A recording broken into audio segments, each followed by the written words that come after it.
अस्सलाम वालेकुम guys. Question number third के सेकंड पार्ट की तरफ चलते हैं। क्वेश्चन नंबर थर्ड की स्टेटमेंट जो कि फर्स्ट पार्ट में ऑलरेडी कवर कर चुका हूँ, स्टेटमेंट में बात कर चुका हूँ, लेकिन वंस अगेन मैं रिपीट कर देता हूँ कि अगर आपके एग्जाम्स में स्टेटमेंट कुछ इस तरह आ जाए जो कि भी यहाँ पे इसने लिखी हुई है कि solve the following system of linear equations. आगे इसने कोई स्पेसिफाई नहीं किया कि इसको अपने क्रैमर्स रूल से करना है या बाय मैट्रिक्स इनवेरिएंट मेथड से करना है। दो ही आपके, एक तो मेथड होता है बाय मैट्रिक्स इनवेरिएंट मेथड की, कोई भी आपके पास टू लीनियर इक्वेशंस का कोई सिस्टम आ जाए तो उसको हम सॉल्व कर सकते हैं। पहले जो टेक्निक कह लो, मेथड कह लो, रूल कह लो, जो भी है, पहला तो मेथड आता है बाय मैट्रिक्स इनवेरिएंट मेथड, और दूसरा इसका जो है सॉल्व करने का जो तरीका है वो है बाय क्रैमर्स रूल। तो ये दो है, मैट्रिक्स इनवेरिएंट मेथड और बाय क्रैमर्स रूल। सो मैट्रिक्स इनवेरिएंट मेथड में ऑलरेडी कवर कर चुका हूँ। इसका जो फर्स्ट पार्ट था उसको मैट्रिक्स इनवेरिएंट मेथड से ही मैंने कवर किया है। उसमें अगर कोई प्रॉब्लम हो तो नीचे कमेंट सेक्शन में कमेंट करके पूछ लेना बिंदास, ओके। अच्छा, अभी सेकंड पार्ट जो है इसको मैं बाय क्रैमर्स रूल से करवाऊंगा। ये भी आसान है, इसमें बस थोड़ा सा एक ऐसा स्टेप आता है कि जिसमें बच्चों को थोड़ी सी कंफ्यूजन होती है, वो मैं अभी क्लियर कर दूंगा इंशाल्लाह। सो इसको अब सॉल्व करते हैं बाय क्रैमर्स रूल।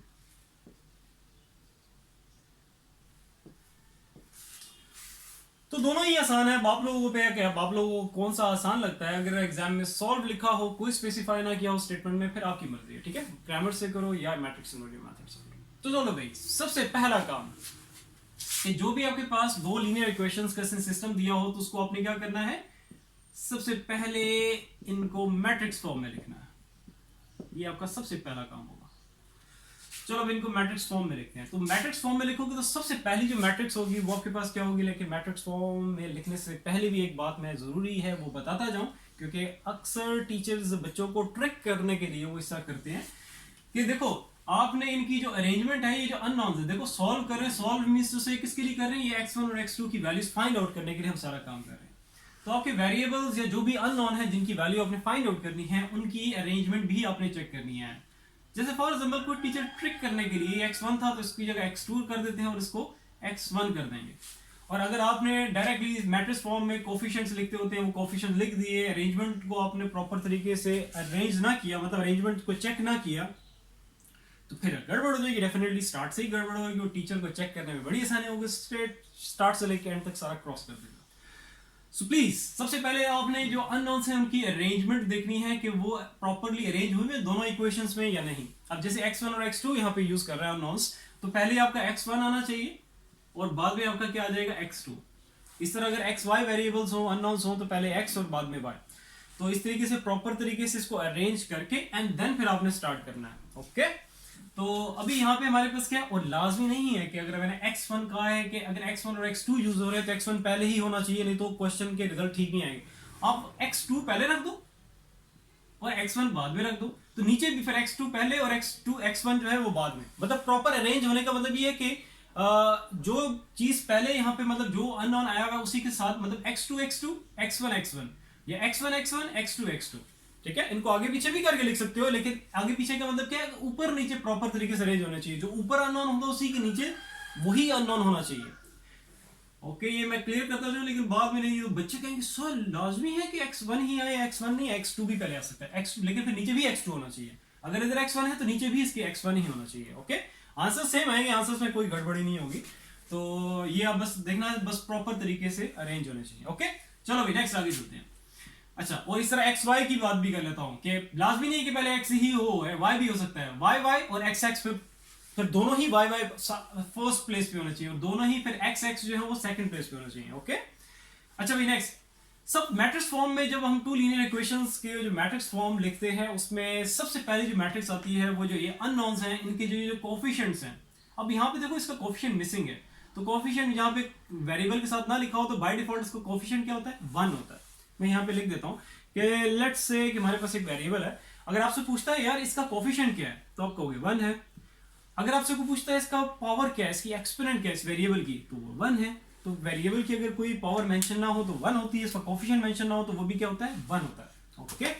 चलो भाई अब चलते हैं इनके कोफिशिएंट्स 4 और 3 और -1।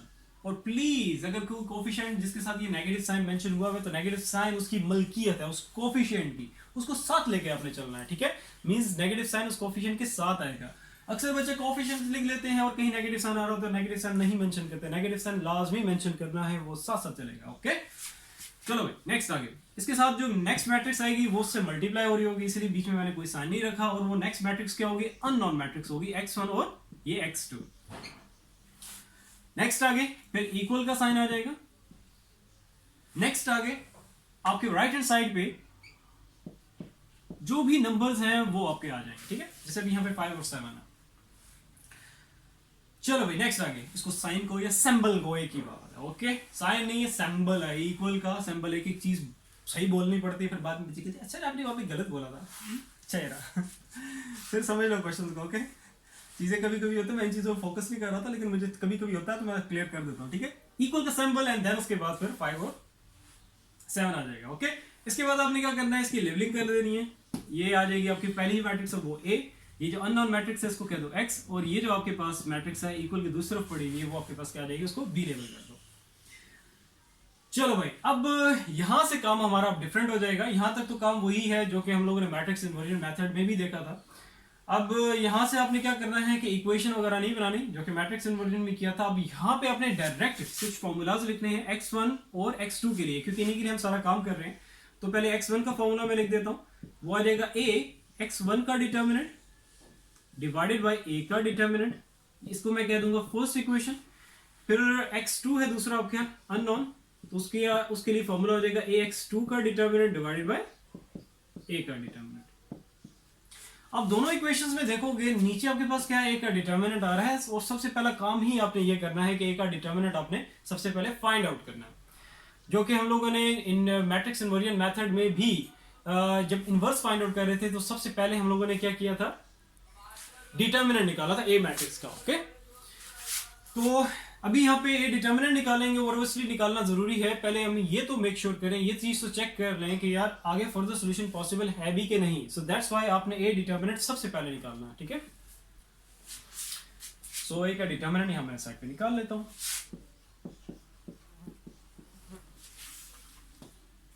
4 3 और -1, और ये सबसे पहले इसको प्रायोरिटी की जरूरत है, ये निकालना क्यों जरूरी है, वो इसलिए जरूरी है कि अगर ए का डिटर्मिनेंट आ जाता है हमारा 0, तो फिर आप वहीं लिखोगे कि फर्दर सॉल्यूशन नॉट पॉसिबल। ये मक्खी किधर से आ गया है, लेंस के आगे बैठ रही है, तो फर्दर सॉल्यूशन नॉट पॉसिबल अगर ए का डिटर्मिनेंट आ जाता है 0 के इक्वल। लेकिन अगर 0 के अलावा कोई भी वैल्यू आ जाती है, चाहे वो पॉजिटिव हो या नेगेटिव हो, तो देन आपने फर्दर प्रोसीड करना है, देन फिर हम लोग ax1 की वैल्यू निकालेंगे एंड ax2 की वैल्यू फिर आगे फाइंड आउट करेंगे, ठीक है। तो सबसे पहले ये चीज चेक करना जरूरी है कि फर्दर हम प्रोसीड कर भी सकते हैं कि नहीं। तो plus minus minus 4 1s are 4, फिर नेगेटिव साइन, ये जो नेगेटिव साइन मैंने लगाया है ये डिटर्मिनेंट के टेक्निक का हिस्सा है, ओके, ये आएगा। एंड नेक्स्ट उसके बाद फिर 3 मल्टीप्लाई बाय 3 3 3 कितना हो जाएगा 9।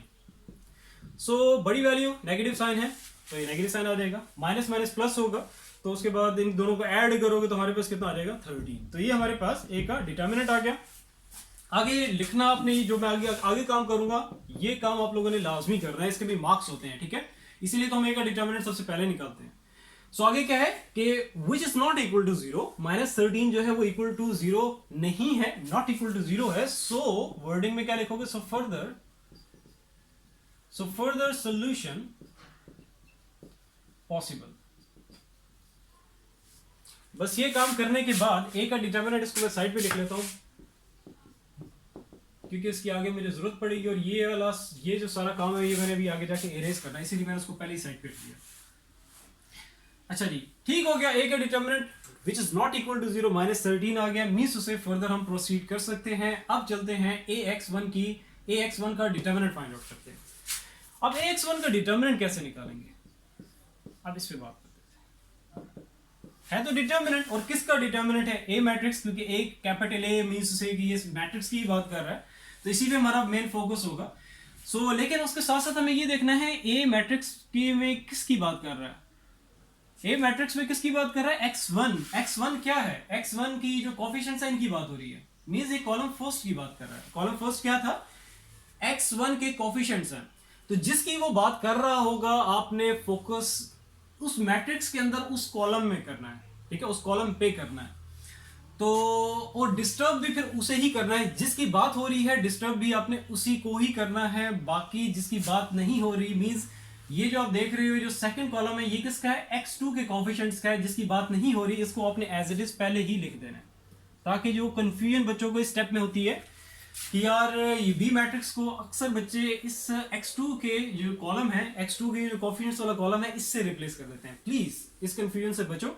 याद करने की जो टेक्निक है वो मैं अभी आपको बता रहा हूं, ठीक है। याद तो करने की जरूरत नहीं, मतलब करने का टेक्निक जो है, सॉल्व करने की टेक्निक, कि जिसकी बात हो रही है, अभी x1 की यहां पे बात हो रही है, तो आपने उसको डिस्टर्ब करना है। और डिस्टर्ब कैसे करना है कि ये जो बी मैट्रिक्स है उठ के इसकी जगह आ जाएगी। तो ये जो फर्स्ट कॉलम है इसको रिप्लेस कर देना है बी मैट्रिक्स से, क्योंकि x1 की बात हो रही है, जिसकी बात नहीं हो रही है x2 की, उसको आपने पहले ही एज इट इज लिख देना है ताकि कंफ्यूजन से बच सको। तो अब x1, तो उसकी जगह क्या रहेगा, x1 ये जो कॉलम है कोफिशिएंट्स का फर्स्ट कॉलम है, उसको 5 और 7 जो कि बी मैट्रिक्स उससे रिप्लेस कर दिया। एंड देन आपने डिटर्मिनेंट वैसे ही जैसे ऊपर निकाला हुआ है वही वाला काम करना है, इसको इससे मल्टीप्लाई कर दो। तो प्लस माइनस माइनस, 5 1 5, फिर नेगेटिव साइन, फिर 7 को मल्टीप्लाई करेंगे 3 से, तो 7 3 हमारे पास कितना हो जाएगा 21, बड़ी वैल्यू 21, उसके साथ नेगेटिव साइन, तो नेगेटिव साइन आएगा। माइनस माइनस प्लस होना है, 21 और 5 इनको ऐड करोगे तो ये रहेगा 26 माइनस 26। तो ये ax1 आ गया, ax1 का डिटर्मिनेंट आ गया। इसको भी यहां साइड पे मैं लिख लेता हूं। ax1 का डिटर्मिनेंट हमारे पास कितना आ गया, माइनस 26। और एक और चीज बताता हूं जो इंपॉर्टेंट है कि देखो, जब मैं ए का डिटर्मिनेंट निकाल रहा था, तो फिर हम ये चीज चेक करते हैं कि यार वो जीरो के इक्वल तो नहीं आ रहा। अगर जीरो के इक्वल आ रहा है तो हम वहीं स्टॉप कर जाएंगे कि so for the solution not possible. लेकिन इस केस में नहीं करना, ax1 और ax2 के केस में नहीं करना। अगर ये जीरो आ भी जाए, ax1 का डिटर्मिनेंट अगर जीरो के इक्वल आ भी जाए, तो देन फर्दर आपने प्रोसीड करना है, ax2 की वैल्यू फाइंड आउट करनी है। इनकी वजह से सॉल्यूशन स्टॉप नहीं होगा, ठीक है। ये जीरो आए नो प्रॉब्लम, वो हमारा रिजल्ट होगा, वहां वैल्यू पुट करोगे, zero divide by something zero आएगा। इसकी वजह से कोई डिस्टर्बेंस नहीं होगी, कोई सोल्यूशन आपका नहीं रुकेगा। लेकिन सोल्यूशन सिर्फ एक का डिटर्मिनेंट जो कि यहाँ नीचे पड़ा हुआ है, इसकी वजह से स्टॉप हो सकता है बस, ठीक है। अब चलते हैं ax2 की तरफ।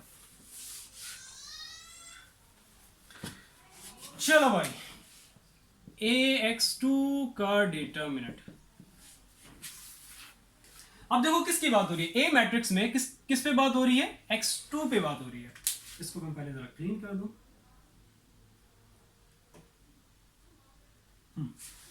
ठीक हो गया।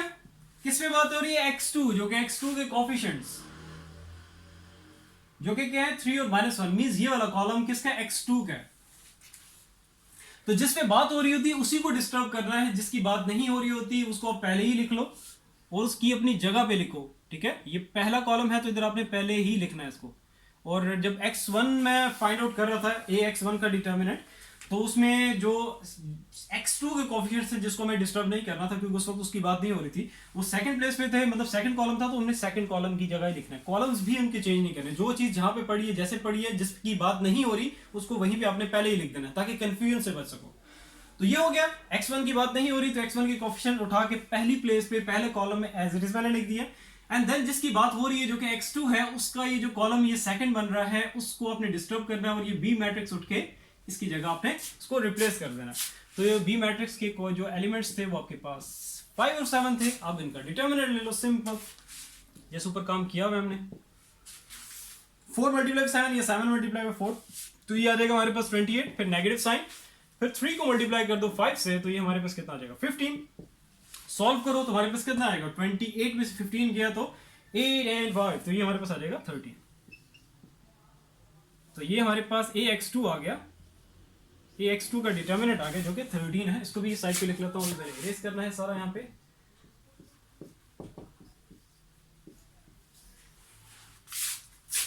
आप लोगों की सेम हो जाए, आप लोगों को ये साइड में लिखने वाला काम नहीं करता, स्ट्रेट फॉरवर्ड लिखते जाओगे, ठीक है।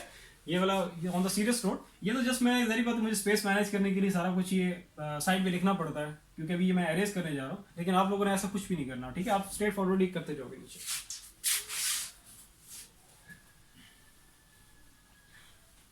चलो चलो, अब वैल्यूज पुट करते हैं और x1 और x2 की वैल्यू फाइंड आउट कर लेते हैं, फाइनलाइज कर लेते हैं। सो वर्डिंग में अब यहाँ पे मैं लिखूंगा पुटिंग, सारी वैल्यूज आ गई जो कि रिक्वायर्ड वैल्यूज थी जिनकी हमें जरूरत थी। सो अब लिखोगे पुटिंग ऑल वैल्यूज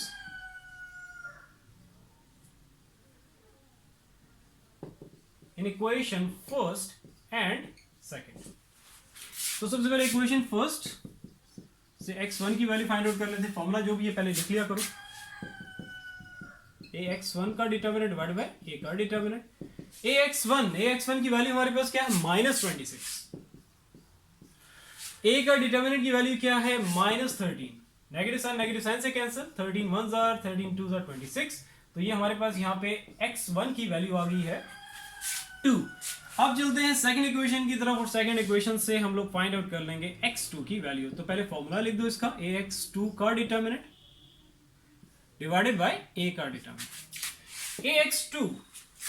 ax2 की वैल्यू हमारे पास कितनी है, वो है 13 डिवाइडेड बाय a के डिटर्मिनेंट की वैल्यू क्या है -13, तो 13 1s are और नेगेटिव साइन नहीं भूलना, ठीक है, तो ये हमारे पास आ जाएगी -1।